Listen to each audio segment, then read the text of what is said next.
Josh, hello there. Hey, how you doing, Amber? Good to see you. It's good seeing you. As I said earlier, I was on your podcast earlier. So tell me about your podcast, how you got started and why you got started. Yeah, so I noticed I have a very diverse group of friends, and that may be just because I have a very diverse life. I'm an attorney. I'm a member of the Church of Jesus Christ of Latter-day Saints, so I'm Mormon, but I also like hard rock music, and I wrestle professionally, and I am in the arts, and I got 4 kids. So I have all these groups of people in different areas that don't really talk to each other. And there's such an echo chamber on social media and stuff like that. I thought, well, why don't I just start interviewing these people and from different walks of life, and hopefully all my friends will listen to it, and hopefully we'll all realize that we're all just, having a very real human experience. When did you start? I am about 8 or 9 months ago, actually. Yeah. And how many episodes? 45.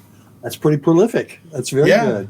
Yeah, and I've actually been really surprised at the response. I mean, I didn't expect to have people like, Amber LeMay coming on, or I had Sean Kanan from Cobra Kai come on, and a guy from the Mighty Ducks, directors, and I've had politicians, and I didn't expect all that. I just thought I'd be interviewing my friends, and I actually worried. I was like, am I going to have guests? What happens if I run out of my list? And but I'm not going to run out of guests, that's for sure. I think we can thank COVID for that, because people found out that they don't have to travel to New York or other places to be interviewed, that they can do it from their kitchen in their underwear. And so they don't mind spending 20 minutes, a half hour, an hour talking with you, because there's really no effort to them. And so I think we as podcasters benefit from that. Oh, absolutely. And if anybody was ever interested in coming on my podcast, just so you know, I never ask if you're wearing pants or not. So that's great. So how does being a Mormon affect your interviewing style? I don't think it does. I think it not necessarily my interviewing style. I do think it affects my life experience, which affects the questions I ask and the curiosities I have. I like, for example, I've had that was part of the reason why, candidly, I wanted to have a podcast in the first place. Is the Mormon religion is a very high demand religion, and because of that, it consumes so much of your life that a lot of members of the church tend to just kind of group together and be friends with each other. And also I think that there is a fear of asking hard questions to people of different backgrounds and diversities. Like, for example, some Mormons may be afraid to ask you the questions they want to ask because of your status in the LGBTQ community. So I just figured, well, I'll come on and I'll just ask the questions for them that I think that a Mormon person would want to know about somebody that they've never met before. So in that way, it affects my interview style. What is the stance of the Mormon Church to the LGBTQ community? Well, right now the LGBTQ community, it's evolved quite a bit since the Prop 8 situation back in 2008 and 9. Right now, the stance is one of trying to build bridges. Especially in Utah, they've supported a number of bills in Utah that that allow for greater access to housing and education and things of that nature. But there is still kind of a push-pull in the church just because of the doctrines that they have with regard to traditional family values. And but I think that those withstanding, there has been a lot of outreach. Not to say there hasn't been some difficulties in the process. Now, my theater friends would be amiss if I did not ask you, have you seen the Book of Mormon? I haven't. I've heard a lot of good things, and I have been curious because I know the Parker brothers and South Park is pretty funny, and I've heard I've heard it's very funny. I am concerned, though. One thing that I think about when I think about the Book of Mormon play is I do know it is a kind of a satire on some of my closely held religious beliefs, and I go, if somebody had done this about the Muslim faith or Islam or Judaism, would it be as well received? I don't think it would. But that being said, the church itself has actually taken a pretty good stance on it. I mean, I know when it comes around my area here in Sacramento, they always take out ads in the program, and they have missionaries sitting outside with copies and say, you've heard that, seen the play, now read the book, and and so the church has got a kind of a humorous stance on it. Yeah. What type of law do you practice? I specialize in plaintiffs, personal injury, and wrongful death. Oh, do you have one of those commercials? Have you been hurt? No, you'll never see me on a billboard or on a commercial or anything like that. Everything I get is strictly word of mouth. It comes from former clients, judges, doctors, people in the community. I tend to stay away from that because there is a negative connotation to that, and I got to be honest, to some of those guys, it's well deserved. But no, we actually, my process is a lot different. I'm not a place that does a churn and burn, just bring everybody in and try to settle their cases. I work their cases down. I've gone to trial on many cases and gotten verdicts. And my entire firm, there's somewhere between 28 and 30 attorneys here. And we all practice this, and we all vigorously pursue for our clients. And it's all word of mouth. What's your favorite part about being a lawyer? Helping people. I was telling somebody, as a Mormon, I went on a mission for my church and spent 2 years in Indiana, various parts of Indiana, just going into people's homes and helping them spiritually in ways that they couldn't help themselves. And I get the same feeling doing what I do here. The things that I do, it's not necessarily as spiritual as it is physical and emotional. But these people who come to me are hurt, and they don't know how to handle the case. You know what? I tell people when they come in, because everybody comes in and says the same thing. They say, I'm not the suing type. Well, nobody's the suing type. Nobody is. But I tell them, imagine if you're playing a game of chess, and the person you're playing plays chess 20 times a day, 5 days a week, and you've never played. You're going to lose every time. And that's really what it is. You deal with an adjuster who deals with 20 people just like you every single day. They know this. They know the rules. You don't. Not because you're not smart, but because you've never had to.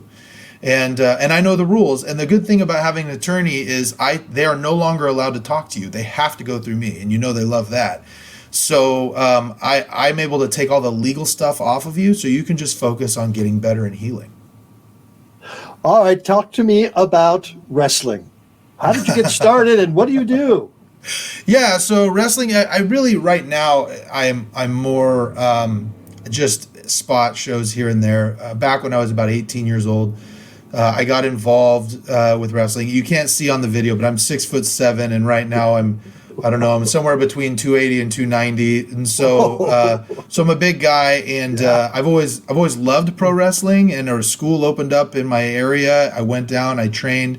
It closed down, so I kept training in my backyard, and then people started coming and watching, and I ended up on a bunch of news stations, and then promoters called me and booked me to come and wrestle in their shows, and then I ended up in a movie and doing it's called Backyard Dogs. You don't want to see it; it's not any good. But I was in it, and then I went on my mission and came back, and then I promoted it for charitable events for a few years. I own a wrestling ring, and so did that, and ended up working with a lot of cool names. Ended up working with like Impact Wrestling, doing some Lucha Libre for MTV, doing a bunch of different stuff, and then now it's just my kids. I have 4 kids that they never really got to see me actually wrestle, and so I've donned the tights recently to see if I still have a little in the tank, and it's very little, but I still have a little more.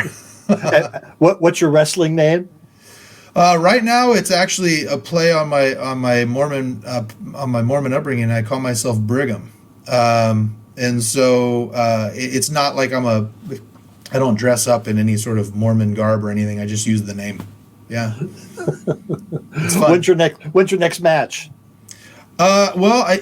Supposedly it's August 5th it'll be in the East Bay.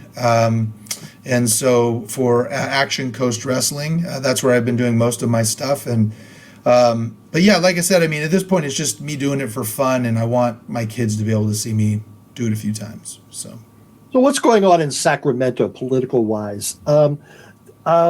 DeSantis has shipped people up to California. Has that affected you in Sacramento?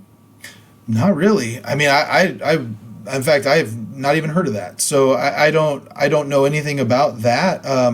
Sacramento is very political. It is the capital. So a lot of stuff goes on here. We also are very diverse here.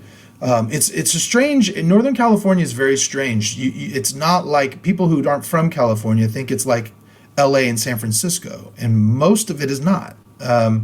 Where I'm at, I live in Folsom, which is part of Sacramento County, but just up the road from me, about 15 minutes up the freeway, it was El Dorado County who was trying to move to separate from the state. And Placer County is the same way. So there's a lot of, like, Sacramento County is fairly liberal, and then Placer County and El Dorado County are very conservative, and up north it continues to be that way. But again, I think that's a good diversity. You hear from both sides. It's very staunch on both sides. They're both very vocal. And I think it's good for my kids. They get to hear both sides and come to their own conclusions, as long as they're not, I hope that the free exchange of ideas continues, so that way, we can have conversations like we had on my podcast about just what it was like to live as someone in the LGBT community and as a drag queen. So that's right. Are you political at all? Yeah, I'm very interested in politics. I'm not particularly active in any causes. I'm a member of the Consumer Advocates of California as part of what I do here, which tends to support a lot of Democratic candidates, and those candidates tend to support our cause as trial advocates here in California. I would call myself moderately conservative, in that I do believe that there should be less government involved in our daily lives on all sides, kind of a libertarian in that way. But I do also agree that there are some places where government can, in fact, protect us with regulations. So nobody likes me. I doubt that. You've got so many varied interests. Is there something else you'd like to pursue at some time? I don't know. It's interesting you bring that up, because I've been at a crossroads for the last couple of years, and I think that this podcast has really kind of fed a need for me.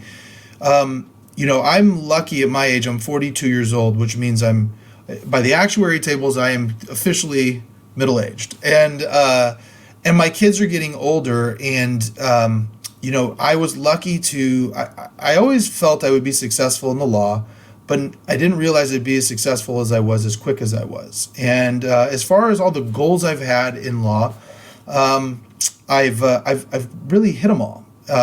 Become a partner at my firm, which is the best personal injury firm in the state. And so now I'm kind of going, okay, so I'm a very goal-oriented person, and I'm going, what's next? I love what I do as an attorney, and I'm going to do it until I can't do it anymore.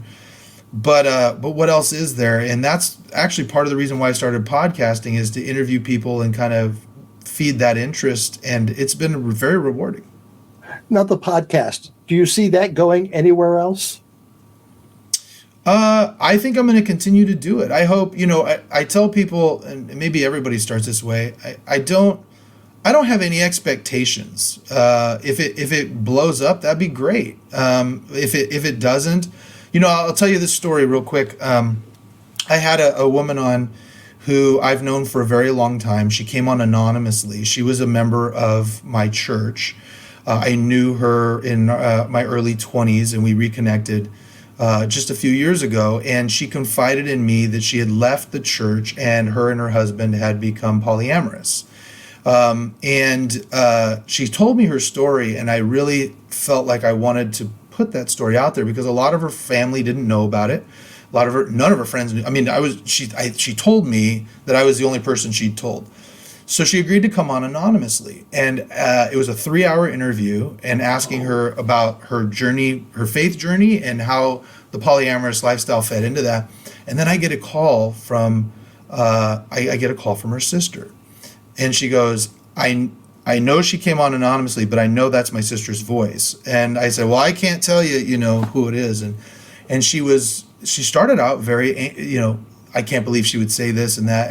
And I was able to tell her, I said, hey, listen, I just want to let you know, this is not a story that's novel. I've heard this a number of times. And perhaps if you listen to the podcast and listen to what she went through, you might actually be able to have, you maybe seek to understand a little bit. You might understand a little bit about your sister. And she confided in me that a few years before that, her and her sister, who were very close, kind of started separating. And anyway, later on down the road, after she heard the interview, she sent me a message and said, I've called my sister and we've set up a time and we're going to talk. And I said, you know what, if nothing else ever comes out of this podcast, if they have that conversation and it brings them back together, the whole thing was worth it. So. Well, Josh, you have a wonderful way of talking to people, of making them very comfortable. You ask good questions. You bring things out of people. It's a fascinating podcast, and I recommend people to check it out. Thank you so much for joining us here on Amber Live. Absolutely, and you were an amazing guest, and you really informed me and my listeners on something that they probably wouldn't have learned otherwise. So I really appreciate what you're doing too. Thank you very much, Josh. We'll talk soon. All right, we'll see you. Thank you, Josh. We'll talk again.